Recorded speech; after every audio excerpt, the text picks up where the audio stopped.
physical wounds have taken their toll, and we're still learning about the invisible ones, and I think those are probably the greater threat to my generation coming back, because they're so misunderstood.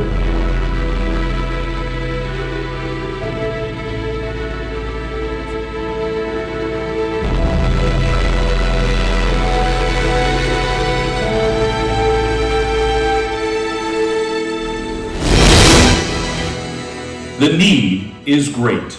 Home Base, a Red Sox Foundation and Massachusetts General Hospital program, answers the call. Give the Red Sox leadership, particularly Tom Warner, credit for the inspiration to create a program like this, and we were flattered to partner with them to create this program. Mass General is the #1 psychiatric hospital in the world, and we're very proud of what we've done, but we're just on our way. Home Base, a national center of excellence and first private sector clinic in the world, works to heal the invisible wounds for veterans of all generations and their families.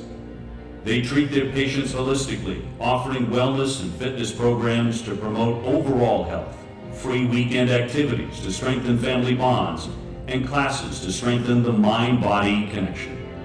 We've lost 100,000 veterans to suicide since 9/11.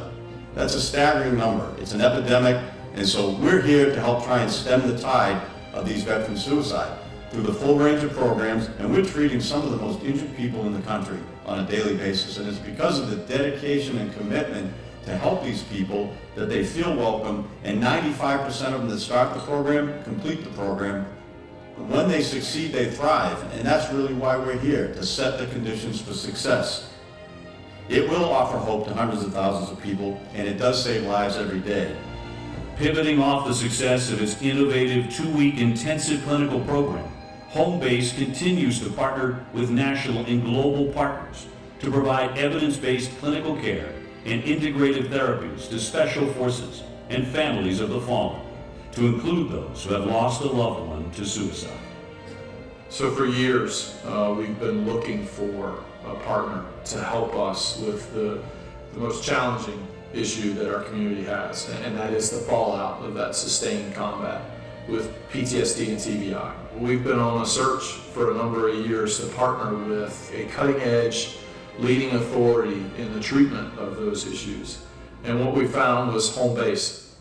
When we think about suicide in the military, we think about prevention efforts, and we think about the service member or the veteran who died. But very often we don't think about the wake of destruction that leaves behind. This program is taking care of that wake of destruction and stopping it before it further impacts military families. At Home Base, we also worry about the sea of goodwill receding, that many people don't understand that these wars continue and that our folks are deployed in harm's way. We really rely on a grateful nation to be able to help Home Base meet its vision. I was just 2 days removed from the battlefield when I landed in my living room. There was no transition, no help, and I felt like I didn't belong in the place I called home. I reached out for help, but no one seemed to understand. I just wanted out. I wanted to die. I couldn't take the pain anymore, and I came to Home Base. And I talked about those things in that box that I'd stuffed so deep down that were torturing me. I'd lost all emotion related to my trauma. But slowly, Home Base got me to feel again. Home Base is my second family. Because they took a broken man who didn't want to live and treated not only my PTSD, but my entire body. Courage, healing, hope. This is Home Base.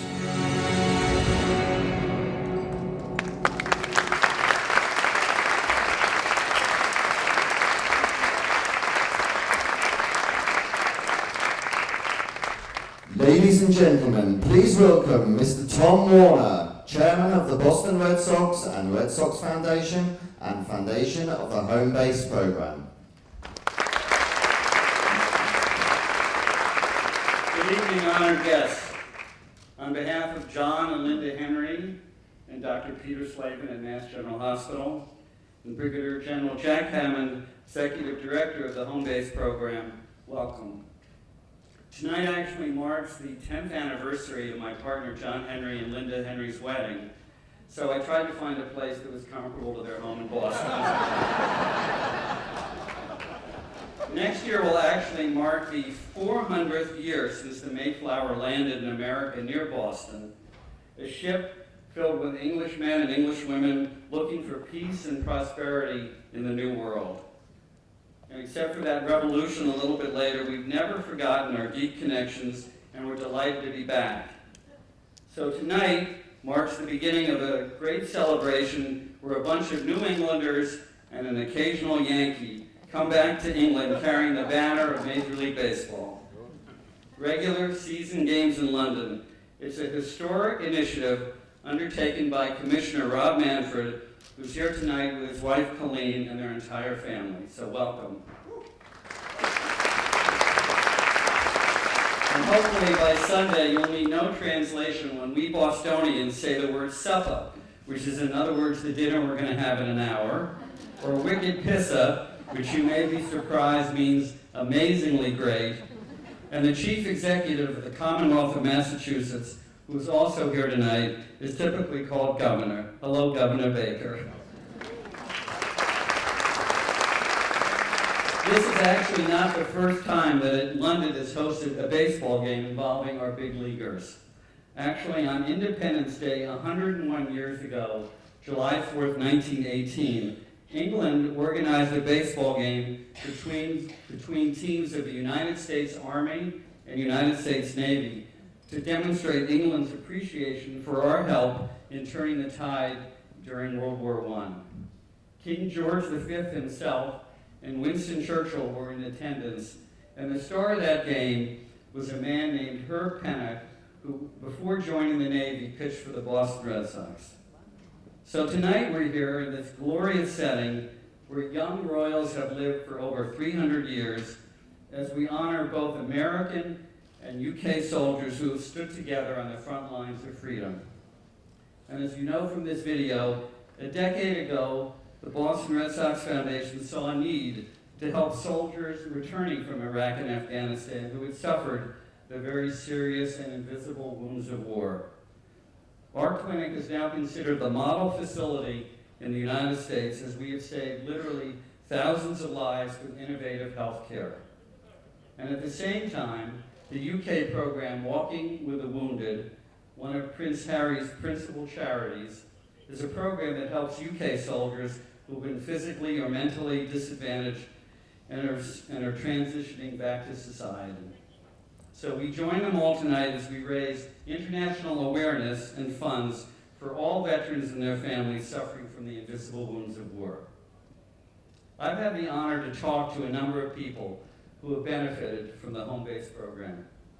And just allow me a minute to share a story about someone I met in Boston a month ago at our clinic. Her name is Benika Bali. And some quick factoids about Benika. She was an immigrant. Her family moved to America when she was 8 years old. And Benika became one of the top student athletes in the United States. She was accepted at West Point, and she was one of the first female Indian Americans to graduate from the United States Military Academy. Eventually, she was deployed in Afghanistan, and as she said to me when she met me, she defines her life in very simple terms: duty, honor, country. Benika served as a paratrooper in the 82nd Airborne Division, and unfortunately, during a bad jump, she sustained a traumatic brain injury that has led to a lifelong struggle. She wrote to me, "Tom, home base, though, has been a life-changing experience, and I'll be forever grateful to your program. While I know I have benefited from this, countless veterans will never receive the care that you gave me, and 20 veterans on average will take their own lives every day. Ever since leaving home base, I have a renewed commitment to life. I'm in therapy, and my memory is vastly improving. And home base showed me that I mattered, that my life mattered, and that is what every veteran deserves to hear in their life. Sincerely, Benika Bali, Captain, United States Army." So let me conclude by thanking Benika on everyone's behalf tonight. Your support is literally saving lives for those soldiers who have selflessly volunteered to serve our country. So thank you. And ladies and gentlemen, it's now my pleasure to introduce Governor Charlie Baker, who for the 8th quarter in a row has been acknowledged as the most popular governor in the entire United States, with the highest approval rating.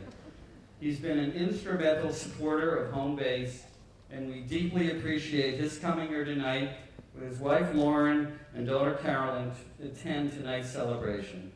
Ladies and gentlemen, please welcome the Governor of Massachusetts and my close friend, Charlie Baker.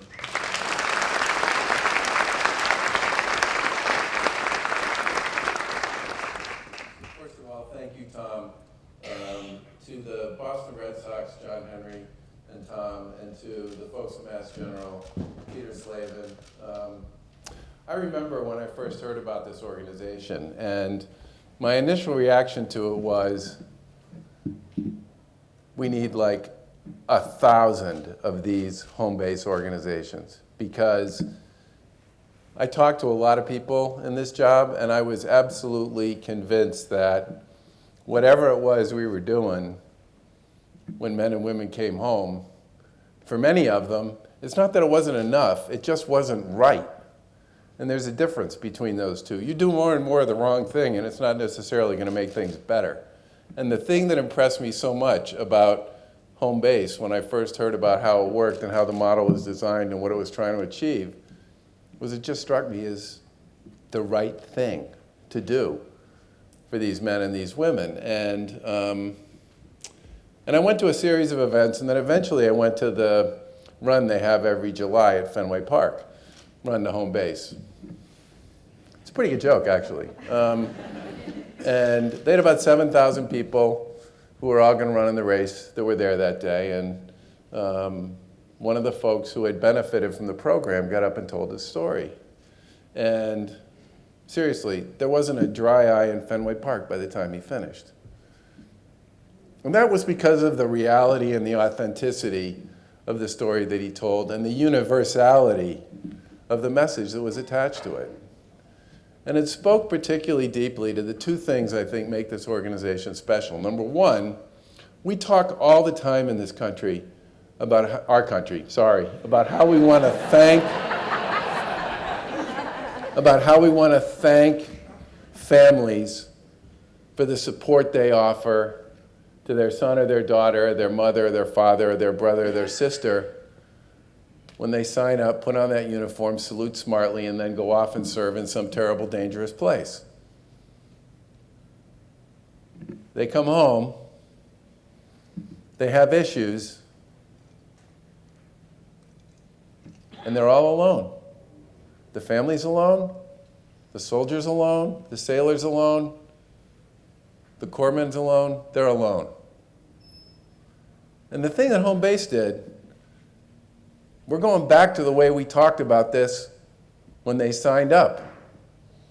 It's a family. And we're going to help the family. We're going to help the person in uniform, but we're going to treat this as a family exercise. And yeah, they save lives, but they save families too. In many respects, they do exactly what we're supposed to be doing to honor the service and to respond to the struggle of those who come home with the things they carry. Now I remember meeting Jack Hammond, having him come into my office, and I basically said, what can we do for you? Because whatever it is, I have no doubt in my mind, everyone at the State House will sign up and take credit for whatever it is we do. And he said, you know what, we're doing fine. But if there's a point in time when I think you could be really helpful, we'll let you know. And he came back a couple years ago and he said, you know, one thing we would really like to do is be able to train a lot of other people to put our model to work on behalf of the people that they see, both on the outreach side and on the therapeutic side. And that seems to me like something that would be a good thing for the state to do. And so we did that, and they've now trained dozens and dozens, what I hope will ultimately be hundreds and hundreds, and maybe even thousands of clinicians and organizations, and how to bring this model to the way they serve and support the men and women who serve in their families. And part of the reason why Lauren and I and Caroline came over was because I wanted to have a chance to express to the group that met yesterday, which had people from all over the US and all over the UK and from Canada as well, how important it is that we find a way to replicate this approach to supporting those who struggle. Not only because it works, but because it is replicable. And what it really needs more than anything to be able to do that is the resources and the bandwidth to make it possible. And that's why this across-the-pond collaboration is so important. But more importantly, it's why your presence here tonight and your support for this organization is so important.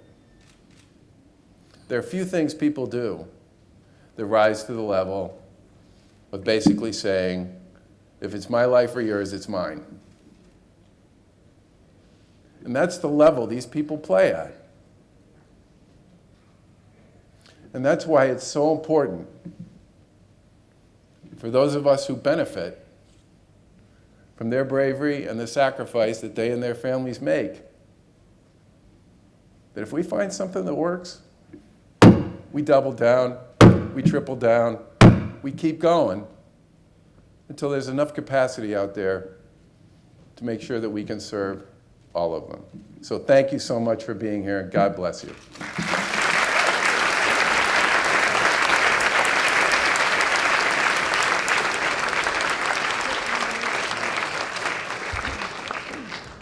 Ladies and gentlemen, please welcome Mr. Ed Parker, founder and CEO of Walking with the Wounded.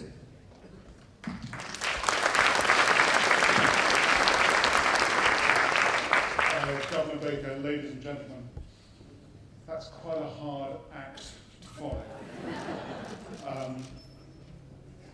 Welcome to London. I haven't felt like a guest in my own country for a very long time. But you're looking after us very well. And I'm just wondering if there's anyone in Boston tonight. When I was last there, the traffic was a little bit dodgy, but I imagine it's really easy to get about tonight. This is a really interesting evening. And actually, it's a very important evening.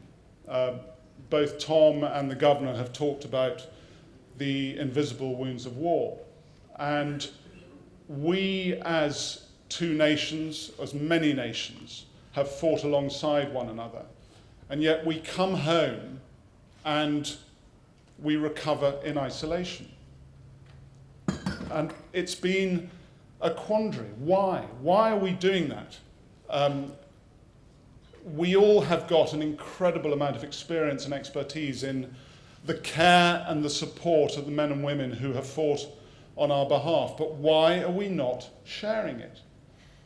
And what's so exciting about tonight, and I really take my hat off to Jack and the team at Homebase, is we're actually doing something about learning. We're doing something about cooperating and collaborating. I forget the saying quite right, but as two nations, we're separated by one language or something, I don't know. You've done some interesting thing with the Z, but as two nations, we are very, very close, and we have upheld our beliefs around the world together, and many men and women have upheld those beliefs on our behalf. So why the hell are we not supporting them together? And I think what tonight shows is that we can.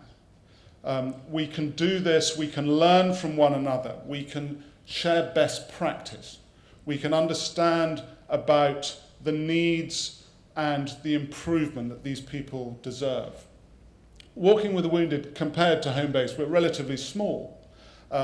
as Tom mentioned, we look after the physical and the mental needs of men and women who've served in the British Armed Forces.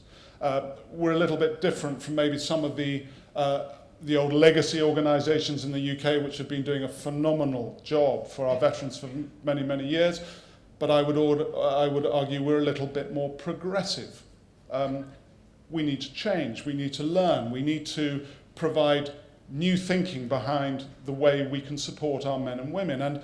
And what our conversations with Homebase have shown is there are new ways, there are progressive ways which we can provide care for those who've served. So for us, this is a hugely, hugely exciting opportunity. We're a little confused.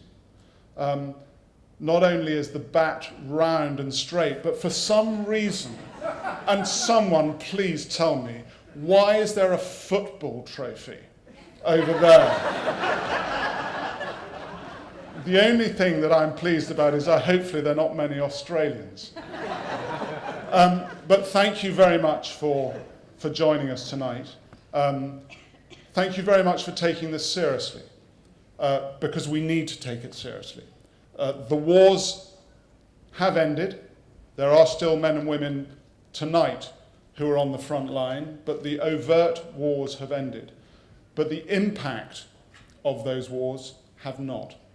And we must not forget those who served. And by you being here, and by our good friends from Homebase coming over here, I don't think we are. So thank you.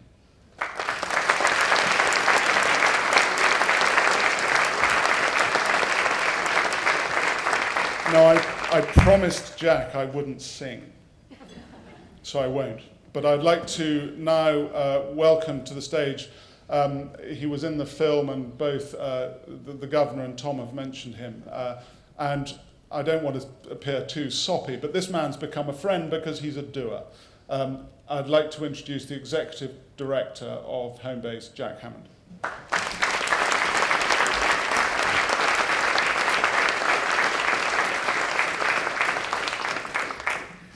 Good evening, everyone.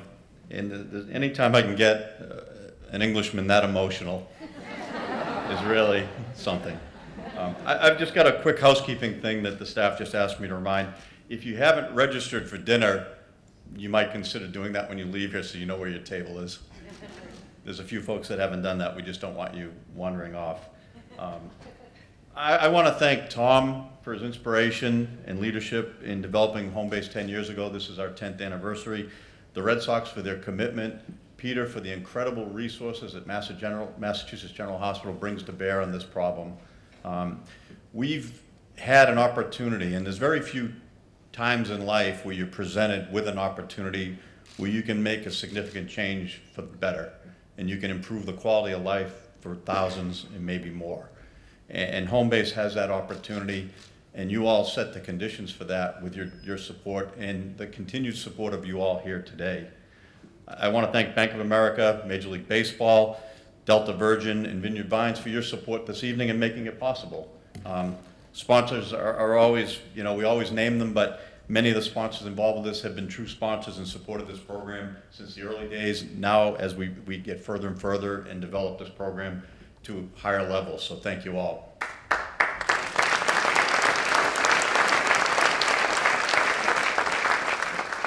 As you know, the reason we're here tonight is recognizing the honor and service and sacrifice of many of the men and women who've served both of these great nations, serving as freedom's guardian.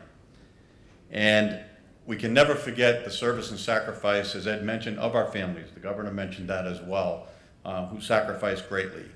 We've got a number of veterans and military families members here. I would like to recognize Brigadier General Matt Van Wagenen and his lovely wife. Matt has a unique position. He's a U.S. Army general assigned to the 3rd United Kingdom Infantry Division.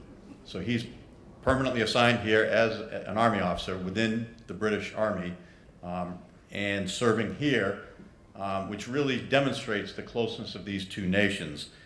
I'd like to ask him and any other veteran or military family member that are present here today to just raise your hand so we can just recognize your service and sacrifice.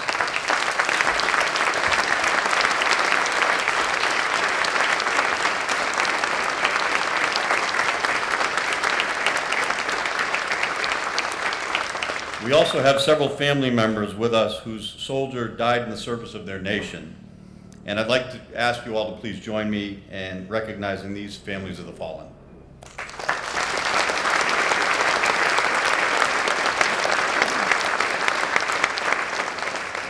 So this week marks Armed Forces Week in the United Kingdom, and it's also Post-Traumatic Stress Day today. So we've got an interesting convergence of things that all come together. Dates like Armed Services Day gives the country an opportunity to take pause and recognize the service of those members. And then other things do, like the fact that yesterday we lost 2 Green Berets in a terrible, terrible firefight in Afghanistan. And that just reminds you that we are still a nation at war. Almost 2 decades into this, we still have men and women in harm's way every single day of the week. Families standing and sitting on the edge of their beds listening to the radio to see what's going on, or watching the news for that latest announcement on what just happened in some terrible part of fighting somewhere in the world. Each day, somewhere in the world, there is a soldier who wakes up in a hot, dusty place, far from home.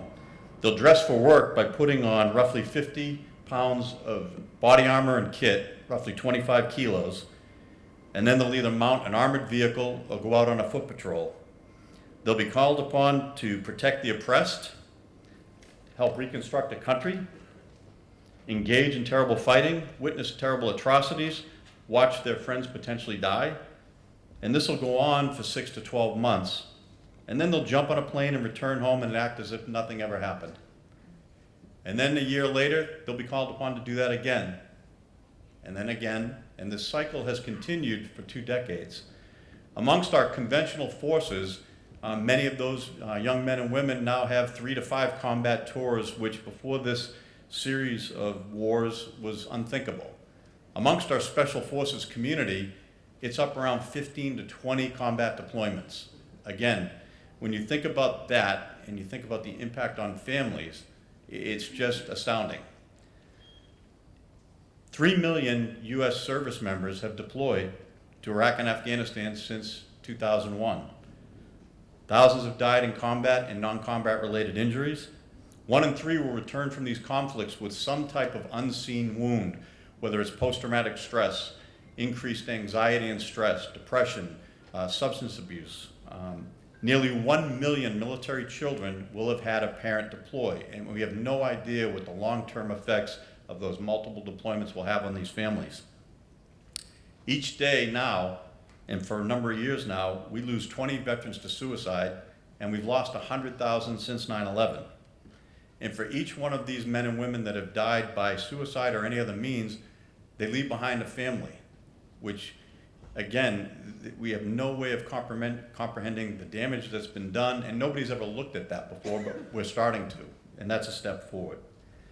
So we gather here tonight for a wonderful evening, in great anticipation that the Red Sox will win on Saturday. And we have great partners here in the UK with our friend Ed and the Walking of the Wounded team. Home base, Walking with the Wounded, and all our partners, and many of them are here tonight, from Wounded Warrior Project, UCLA, Emory, Rush, a number of our good friends, our partners at Fisher House, who fund the rooms that the patients stay at when they come here. Home base is based on a number of strategic partnerships, and that's why we're successful. We identify the best in class in whatever it is, we seek them out, we try to partner with them, and then we try and build on what we have, and as the governor pointed out, we replicate, and then we expand and we replicate, and we find the best and brightest in different parts of the country and then try and build on that. And we've had a number of great successes with that. Home base now operates the first and largest private sector clinic, I always say in the country, but I say in the world, because I don't know there's ever been a private sector endeavor focused on healing service members before. So unless somebody corrects me, I'm going to say the first and best in the world. We've taken care of over 20,000 men and women and their families over the past decade through all our different services, all at no cost to them. And that's through the philanthropy of amazing people like you all, support from the governor in the state of Massachusetts, a little bit from the federal government, which is lagging woefully behind, and we're going to fix that. But through all these different programs and the deep resources that Massachusetts General Hospital is able to provide us, we've been able to develop innovative new models of care and treatment programs. we've been able to devise, in partnership with our friends in the Warrior Care Network, a 14-day program that compresses almost 18 months of clinical care into 2 weeks with a 95% completion rate and a huge, huge reduction in symptoms where people come in at a non-functioning level, 60% of them suicidal, and at the outcome 14 days later at a functional level. There's all sorts of science numbers behind it, and we've been collecting data for 4 years, but for me, non-functional to functional in 14 days, that's an investment. In the United States, we spend $50,000 to incarcerate a person for a year. To send somebody to this program and save their life costs $25,000. Best investment we could ever make all day long. I've been told by the chief of psychiatry here at Mass General, Dr. Jerry Rosenbaum, 5 years ago that when it comes to mental health and brain injury, we're currently operating at an AM radio level of medicine. Mass General had the best AM radio in the country. But we have to do better. And so I believe at home base, through the innovation we've been able to achieve, we brought ourselves to FM. That's a big jump. Our goal with our strategic partners moving forward is to become digital. And as the governor mentioned, there's much that can be replicated. It's not splitting an atom. It's using good science. It's using tried and proven treatments, packaging them in a better way, making it far more efficient, and then delivering a better outcome, which is what we've done. Our goal here in London was to build this strategic partnership even further, to give the global reach that we need, to come together with our UK partners who are doing some wonderful things that we're not doing well, and we're trying to find the balance on how we can achieve that and then recognize what the best practices now are on 2 continents. On Tuesday, we received an invitation by Minister Ed Miliband to join him at Parliament and speak to a multi-party collection of MPs in Parliament and describe what we do. And we were able to engage some of our clinicians as well, and it became a very rousing discussion, a lot of interest. And then yesterday we brought about 50 different programs from across the US, the UK, and Canada together for a Thought Leader Symposium to start taking that next step forward to accessing and leveraging all the wealth of knowledge that's been developed over the past 2 decades. And we've made some good steps forward, and we're going to continue. We were fortunate to have the governor come and join us for that, and he got to see firsthand some of the work that's being done, and it is magnificent. Our 2 nations have served together now for almost 2 decades. Our warriors have fought, died, and grieved together in places like Iraq and Afghanistan and other places. Now it's time for us to begin healing together. Our nations are bound by an uncommon language, but we're also bound by love and friendship, and that needs to move forward.